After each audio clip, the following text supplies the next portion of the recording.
It looks like this. Usually they're white though, but this is the same thing. You'll think one side will have little ridges on it. That goes down in. The flat side stays up.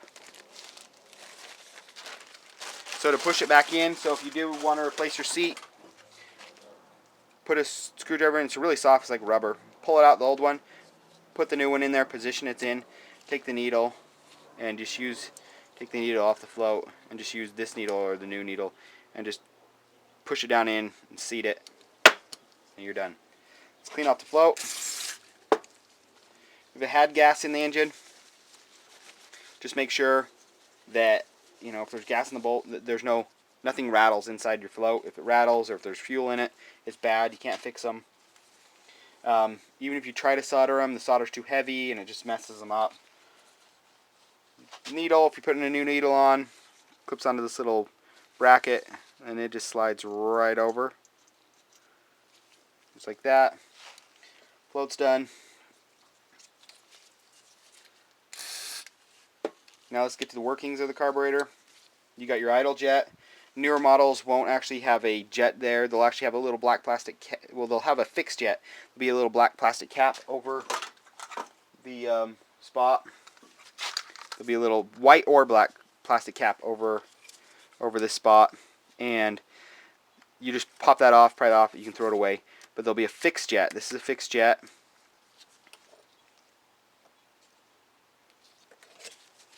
This is a fixed jet carburetor, non-adjustable, just screws all the way in and seats in.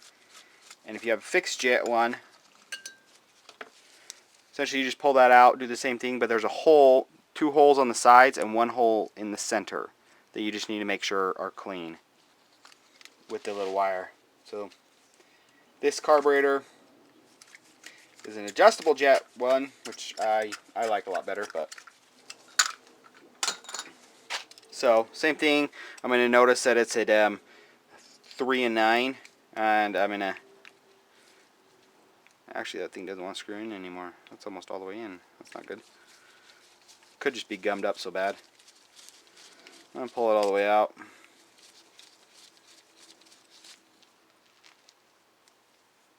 And there's the same thing. There's a little brass washer and O-ring. I just usually leave those in there.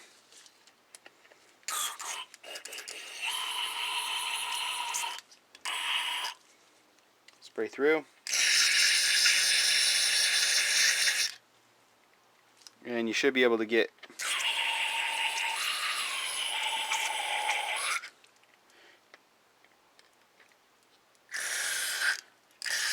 now with your passages, you should be able to get spraying through there. You should be able to get carburetor cleaner spraying on the inside and out this main hole. This passage, you can see it comes along here. Actually screw up into there, and it screws up into here, and then they screw over into here. So it actually enters the main emulsion tube area right in here. So by spraying through this passage, pull in and out, you should be able to see fluid spraying in there, as well as up in there. There's a big hole in there, but there's also usually 3 holes behind here. You can see them right here on the inside, right at the tip of the screwdriver. This one actually only has 2, but by spraying in here and pulling my thing in and out, I'm getting fluid to go through there. So I know the main passage is clear. I'm just going to spray off the tip of the needle. I'm going to reinstall that. And that should be about a turn out, even though this one was all the way seated. Turn out should give you a good starting point. Half, 1 turn out. That should give me a great starting point to fine tune it. Now I'm going to spray through the emulsion tube area, the air inlet at the back of the carburetor.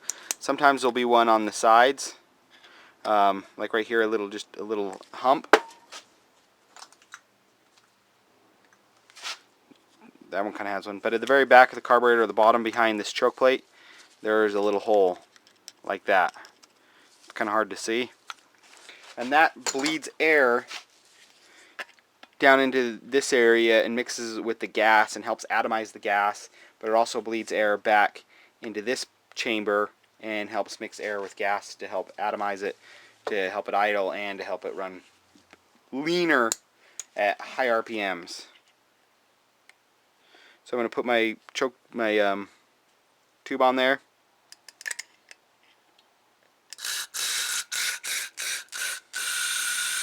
I should be getting carb cleaner out there. You can see there's a BB right there, so there's a hole drilled diagonal into here. And if you look down in there, you'd be able to see it. If you spray at that hole,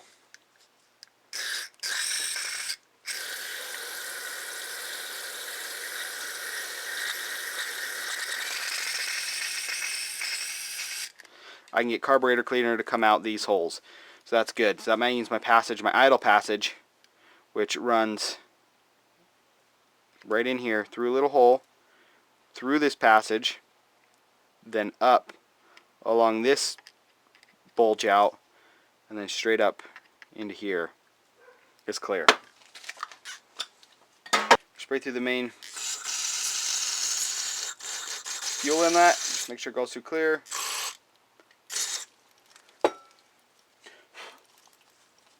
We are going to take our float and our needle. This would be called your needle, and down in there is your seat. We're going to reinstall it with our pin. The pin isn't clipped in there, held in there. Some models will actually have a spring that wraps around that. High vibration models, that actually holds the float down a little bit, holds it more steady, keeps the engine from flooding. Random models have that. Spray out the bowl.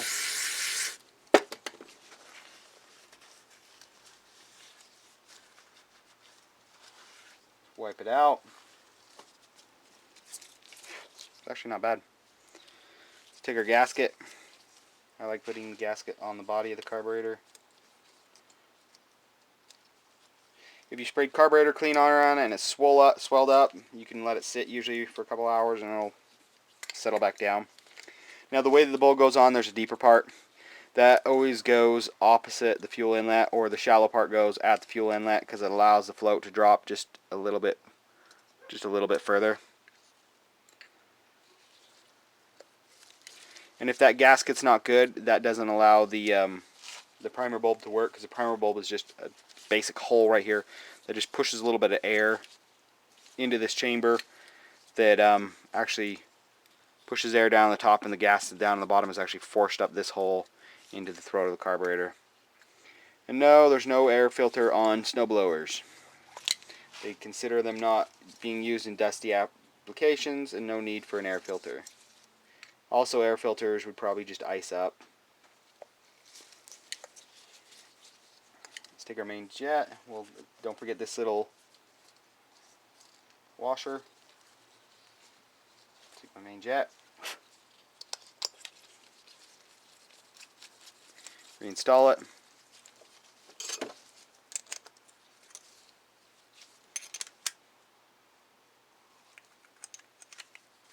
Now I want to make sure that my float is not going to leak. And the way you do that is you hold it upside down, put your mouth directly on here, or put a hose on there and put your mouth on it. You should be able to blow in with the float upside down without you pushing on the float or anything else. You should be able to stop 100% of the airflow. Not even the teeniest little hiss will mean that your float's going to leak and it's going to flood the carburetor. Yep, it's good. It's a good seat.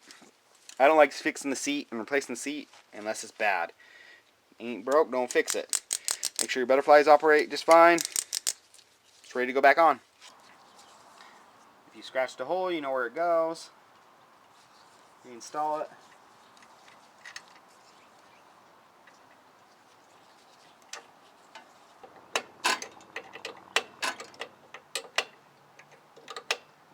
If it doesn't sit on here tight because you don't want it falling off. If not, install it. Slide this back on.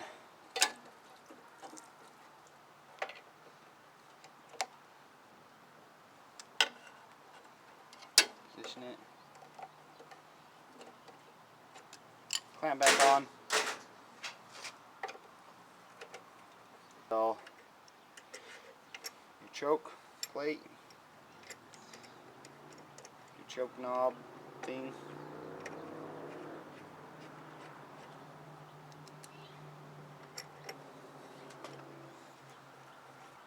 You can adjust the carburetor right there, and then there you put side holes over here to adjust the idle jet. Screwdriver, slide it back over your shaft.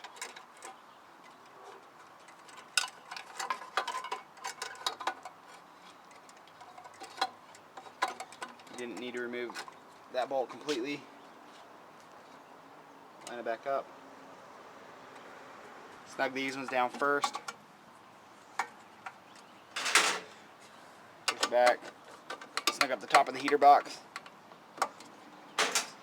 Slide the choke back on.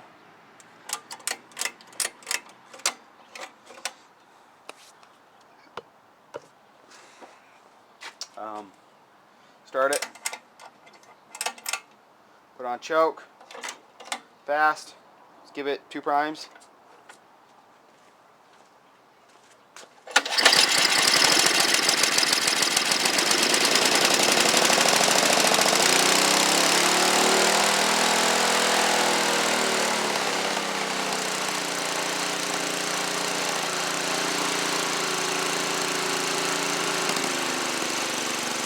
There you go. Good luck. Have fun.